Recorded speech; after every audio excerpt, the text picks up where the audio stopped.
महाराष्ट्र के औरंगाबाद शहर में जुमे को उस वक्त कशीदगी फैल गई जब मुसलमानों का एक ग्रुप पुलिस स्टेशन के रूबरू जमा हो गया और पैगंबर इस्लाम की शान में काबिल एतराज रिमार्क्स करने वाले एक हिंदू मजहबी लीडर के खिलाफ कार्रवाई का मुतालबा किया।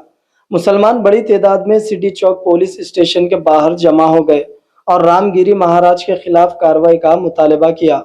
उन्होंने इल्ज़ाम आयद किया कि हिंदू लीडर ने पैगंबर इस्लाम मोहम्मद सल्लल्लाहु अलैहि वसल्लम के खिलाफ अहानत आमेज रिमार्क्स किए हैं।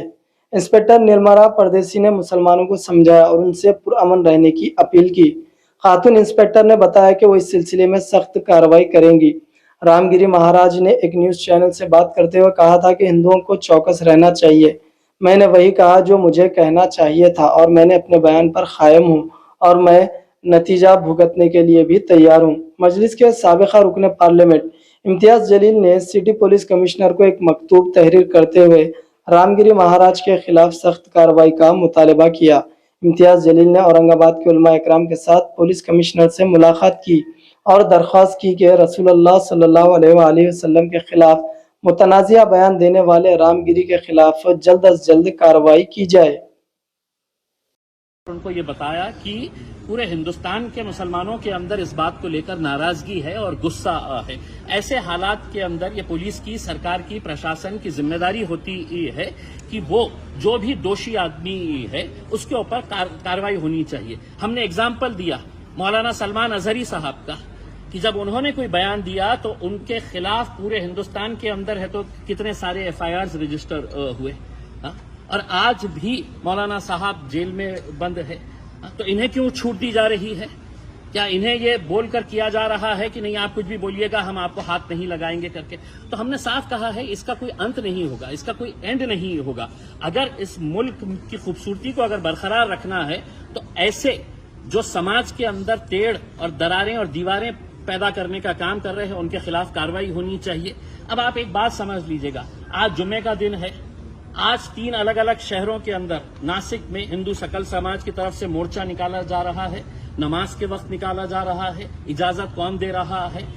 नंदुरबार के अंदर है तो आज जुमे के दिन नमाज के वक्त में आंदोलन किया जा रहा है। अमरावती के अंदर किया जा रहा है। तो ये इजाजत कौन दे रहा है कि जुमे के दिन इस तरह के मामले को? हमने बांग्लादेश में अगर हिंदुओं पर अत्याचार हो रहा है तो ये बात समझ लेना कि वहां पर मुसलमानों के ऊपर भी अत्याचार हो रहा है। हमने दोनों ही हिंदुओं के ऊपर और मुसलमानों के ऊपर जो अत्याचार हो रहा है हमने उसकी निंदा की है।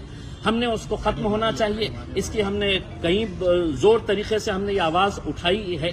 लेकिन वहां पे हो रहा है इसलिए अब नासिक के अंदर दुकानें बंद करवाओ, आप जबरदस्ती वहां पे है तो इस तरह का माहौल तैयार कर रहे हैं।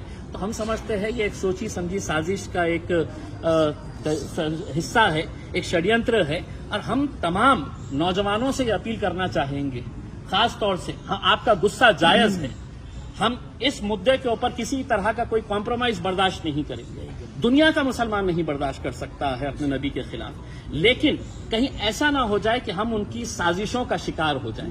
वो साजिश रच इसीलिए रहे हैं कि आप सड़कों के ऊपर आए, आपने कहीं ना कहीं से आप शुरुआत करें। तो मैं तमाम नौजवानों से अपील करना चाहूंगा कि आपके गुस्से को काबू में रखते हुए हमारे उलमाए दीन जो भी हमें फैसला देंगे हम उसको कबूल करेंगे, उसको मानेंगे। इनका जो भी फैसला होगा और इनकी रहनुमाई के अंदर हमें आगे जो भी करना है हम करेंगे।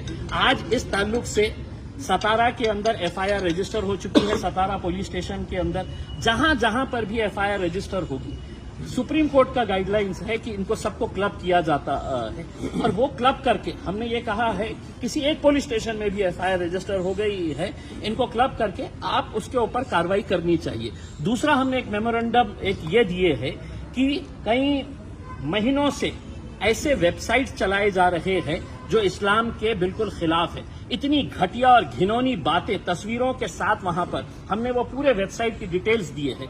2 महीना पहले ये वेबसाइट की डिटेल्स एक मेमोरेंडम के तौर के ऊपर यहां पर पुलिस स्टेशन के अंदर जमा की जा चुकी है, उसका इनवर्ड है। हमने वो कॉपी दिया और उनको ये कहा कि एक वेबसाइट के ऊपर है तो आप एक्शन लीजिए ताकि दूसरों को ये सबक मिले कि आप किसी दूसरे धर्म के बारे में इस तरह के वेबसाइट्स बना के वहां पे किस तरह की अश्लील बातें की जा रही है, इसके ऊपर भी कार्रवाई करना। पुलिस कमिश्नर साहब ने आश्वासन दिए है कि मैं हर तरीके से जो भी मुद्दा हमने उठाया है उन्होंने हमें सहकार्य करने का, एक्शन लेने का उन्होंने भरोसा दिलाया। बोलले की शहरात मोर्चे काढताय, नाशिक, अमरावती, नंदुरबार, हिंदू आक्रोश मोर्चाबाबत तुम्ही हिंदू आक्रोश मोर्चाबाबत म्हणताय आणि थोडं खुलून सांगा ना त्याबाबत काय हे सगळं आहे म्हणजे दंगल सुद्धा नाशिक नाही, आज काय आहे की आम्हाला हे सगळं काही करतं. मला काही फ्रायडेच्या दिवशी काही आंदोलन करायचं आहे तर हेच पोलीसवाले मला सांगायचे की नाही, फ्रायडेला आम्ही तुम्हाला परवानगी देऊ शकत नाही. मग कोणत्या आधारावर तुम्ही अशा प्रकारचे आंदोलनाला परवानगी देत आहे? कोणत्या, म्हणजे काय आहे, काय मुद्दा काय आहे की बांगलादेशमध्ये आम्ही निंदा केली ना, आम्ही त्याचा विरोध करत आहे ना, पण बळजबरीने असा हिंदू सकल समाजच्या नावाने ते नितेश राणे पुरा शहरमध्ये घुमून कोणकोणत्या शहरामध्ये जाऊन ते कशा प्रक्षोभक भाषणं देत आहे. मग त्याच्यासाठी नियम नाही आहे का? कोणी सोडलं त्याला असं प्रकारचं प्रक्षोभक भाषणं देणं? त्याच्यावर कारवाई करा ना. आणि नाही केली तर आमच्या तोंडात पण जीभ आहे ना, आम्ही बोलू शकतो. तुम्ही 1 मिनिट नाही लावणार आमच्या विरोधात केस रजिस्टर करायला. मग नियम सगळ्यांसाठी बरोबर असेल तर त्यांच्यावर तुम्ही कारवाई करत नसेल तर इम्तियाज अलीला तुम्ही का थांबवते? आमची अपेक्षा हेच आहे की पोलिसांनी लवकरात लवकर या माणसाच्या विरोधात कारवाई करावी. आम्हाला सांगण्यात आलेलं आहे की मुख्यमंत्री साहेब आज नाशिकमध्ये सभा घेत आहे. त्या नाशिकमध्ये जे प्रकरण घडलेलं आहे, तुम्ही तुमच्या राजनैतिक स्वार्थासाठी काहीही करणार, म्हणजे सामान्य लोकांना तुम्ही याच्यामध्ये अडकवण्याचा प्रयत्न करत आहे. हे खूप दुर्दैव आहे मला. सर, अभी आप निवेदन दे रहे थे जब मुख्यमंत्री वही महाराष्ट्र सिंगर में सत्कार कर रहे हैं, तो आपको लगता नहीं कि इसके अंदर राजनीति हो रही? देखिए, अब लोग बहुत होशियार हो चुके हैं. लोगों को बहुत अच्छे तरीके से समझ में आता है कि क्या इसके पीछे का क्या क्या खेल नजर आ रहा है. हम तो औरंगाबाद की आवाम का तहे दिल से शुक्रिया अदा करना चाहते हैं कि आज वो लोग भी इस बात को अच्छी तरीके से समझ रहे हैं कि इसके पीछे क्या साजिशें रची जा रही है और किस तरीके से हमें उसका निशाना बनाया जा रहा है, हमारे साथ खेला जा रहा है करके. उसमें कानूनी तौर के ऊपर जो भी लड़ाई रहेगी हम वो पूरी तरीके से लड़ाई लड़ेंगे. और इस प्रकाश आंबेडकरांनी मागच्या महिन्यात एक सुरुवात.